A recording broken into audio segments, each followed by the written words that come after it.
So we're looking now at the single maker's mark struck in the bowl. So this is how most Exeter and West Country goldsmiths are marking things prior to 1701. They're putting either just their maker's mark. This is a conjoined TP for Thomas Punchard in the bowl. Sometimes, well, very often, you'll also see that mark repeated on the back of the stem near the bowl. Not always.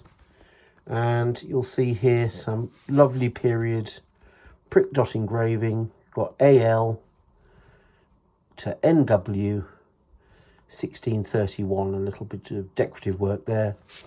Often the seal top or the apostle will have a small circular disc on the head of the saint, the nimbus. Sometimes it's pierced, sometimes it's flat, and you can engrave the initials and date there.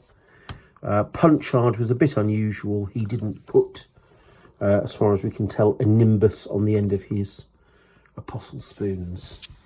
Now, if we quickly move on, and this is the detail of a maker's mark struck. Well, it's slightly upside down. Let's rotate that. Maker's mark struck 4 times in the bowl. This is the Henry Tolcher strainer, and there's a separate earlier film all about this strainer and why it's marked like this. But you also get to see on the back of one handle, there's the leopard's head erased, which is the Britannia standard mark for the Exeter office between 1701 and 1720.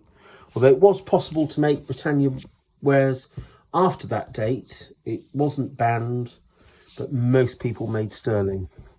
Now these are the, I would say, almost documentary marks on the back of the 1725 basting spoon. That is as fine an Exeter leopard's head as you will ever see. It's full impression, full punch. If we go down the stem, lovely lion passant. There's the Exeter town mark. Now you can see it's sort of 3 turrets forming one structure. The number of times this mark is confused either with Chester or with Newcastle, well, I've lost count of. There's no reason for it to be confused with any of them.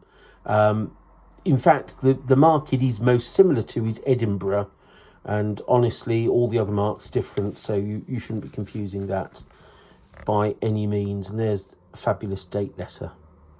Again, you see the whole punch. You can see that actually the sides of the punch going into the silver where it's been struck. That's as good a mark as you'll ever see. And then we'll just quickly look at those 2 spoons I told you about. Just 2 simple fiddle pattern spoons, one of a pair. But there we've got William Woodman of Bristol. There we've got the A for 1837 and Queen Victoria's head. And on this we've got the U. I know it looks like an N in that picture, but remember it's a U. And then we've got the head of William IV as the duty mark. So a pair of spoons, one assayed on one day, one assayed on another. So it has a completely different set of marks. So those are all the close-ups of the hallmarks for the